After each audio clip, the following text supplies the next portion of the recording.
Fellow citizens, today, once again, we celebrate the great event marking the decision of those before us to take charge of our destiny, to make our own laws, formulate our own policies, and to implement our own programs. Today, we celebrate 56 years of the freedom to manage our own affairs. It was a great decision, and as a nation, we started well on the path of greatness. Then we stumbled along the way, and the enthusiasm and joy of freedom and independence shrunk. But collectively, we have reclaimed the vision that inspired our independence. Since 1996, when we decided that enough was enough, that we must restore democracy and go to the serious business of building our nation, we have never looked back. And in 2007, you gave me the honor to lead in this forward march to build the new Sierra Leone. It was a mandate to build more schools, establish new universities, build more roads, more hospitals, and to generate more electricity. It was a mandate to improve access to pipe-borne water, to improve access to justice, and to help the less privileged among us to get out of poverty. It was a mandate to consolidate the peace, to strengthen our democracy, and to work together in building a better Sierra Leone.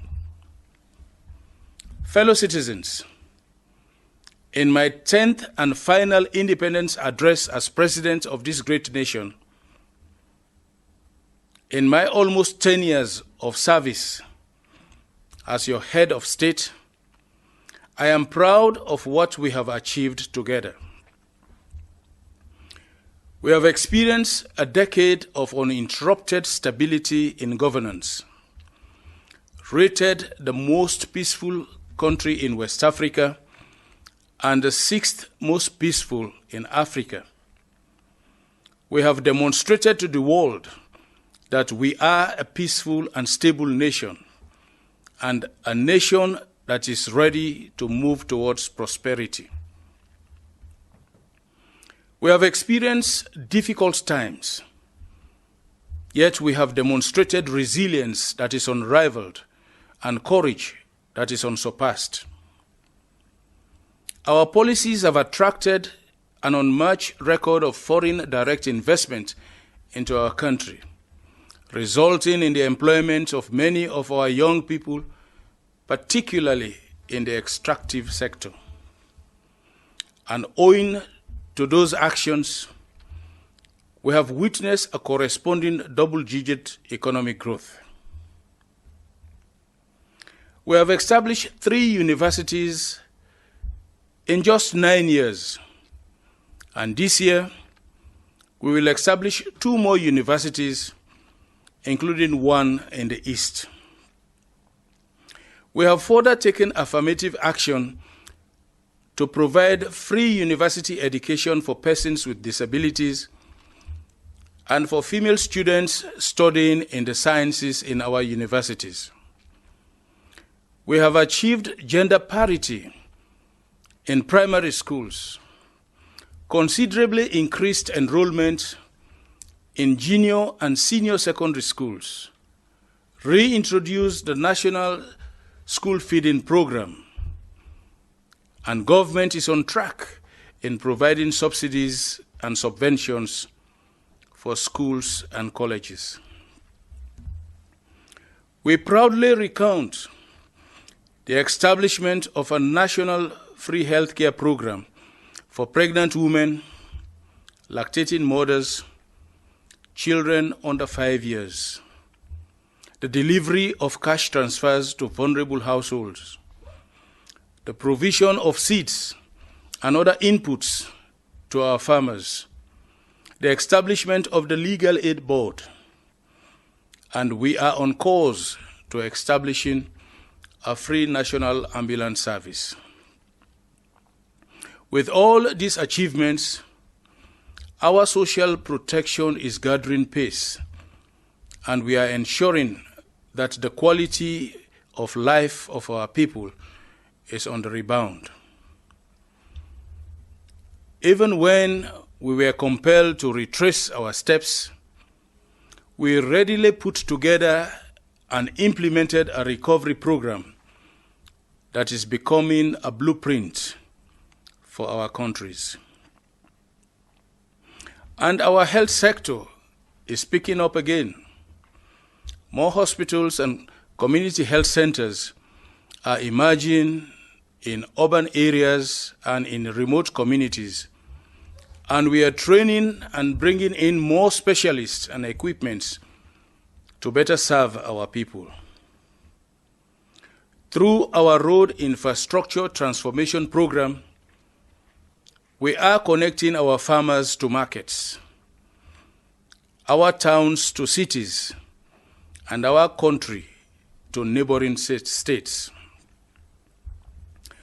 With the construction of mini hydro dams and the installation of thermal plants and solar technology, many more people are accessing electricity in Freetown, in several major towns, and in rural communities where there have been no electricity over 3 decades. For the first time in more than 3 decades, we are restoring pipe-borne water to many parts of the country through the reconstruction of water stations in all district headquarter towns and in several other major towns, including Bo, Kenema, and Makeni. We also recount our deliberate efforts towards gender and youth empowerment. With the gender-sensitive legislations we have enacted, the youth-focused institutions we have established, and the unprecedented high level of participation of women and young people in governance, we have set our society on the path of a more inclusive, fairer, and brighter future. Fellow citizens, our experiences have taught us the need to get tracking systems in all growth sectors, to get accurate data and record our progress. We have therefore conducted a national census, and we are implementing a national registration process to guide our development programs. The records show that our democratic credentials remain ever more commendable.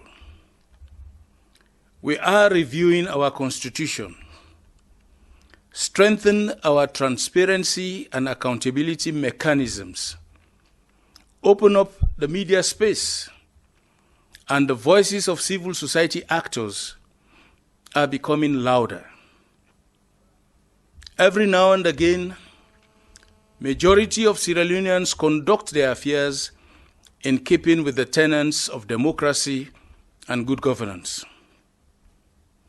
We vote in a peaceful manner, practice our religions with tolerance, and allow each other's political space. This is who we are, a peace-loving nation. Next year, on March 7th, that peaceful disposition will be put to the test once again. We will vote for our next set of leaders to carry on with this renewal. In doing so, we will have to protect the asset of stability we have collectively developed. We must continue to allow the rule of law to prevail, adhere to the regulations of our political parties, and respect the rights of others to participate in the political process. Fellow citizens, in just a little over a year, my tenure will come to an end, and I will graciously hand over power to my successor in a democratic transition. Yes, I will be leaving office, but also a legacy of transformation and of peace and of unity, which we must all be committed to protect and build upon. We do not have another Sierra Leone, and ours is a small country because we are a family of Demirs, Birankes, Kumanes, Ofengos, Kothos, and Hemos. The action of a compatriot in Koinadugu or in Cambia may have consequences for others in Bonth, Kailaung, and in other parts of the country. We must therefore tread carefully and treat one another with civility, restraint, and compassion. We are a proud and resilient people, and over the years, I have watched how Sierra Leoneans have learned to overcome challenges of war, of disease, and of division. This is why, on this parting Independence Day, I am confident that our future is bright. As a nation, we will stride into a brighter tomorrow and burnish our credentials as a symbol of resilience, an example of perseverance, and a beacon of hope. Yes, Sierra Leone is rising again, but to sustain this renewal, we must work even harder and more collectively to consolidate the peace, foster national cohesion, and generate more of our own revenue. This is everybody's responsibility. It is not a matter of what political party you belong to, or what region you are coming from, or which language you speak. Whether you are at the ports, or at the customs, a Coast Guard, or at the immigration office, or a mines officer, or an officer of the law, a vote controller, a member of parliament, or a member of the public, the building of the new Sierra Leone requires our collective determination. On this 56th independence anniversary, I therefore entreat everyone to pay heed to the thoughtful words of our national anthem and our creed of unity, freedom, and justice. I wish you all a memorable Independence Day celebration. May God bless you, and may God bless the Republic of Sierra Leone. I thank you all.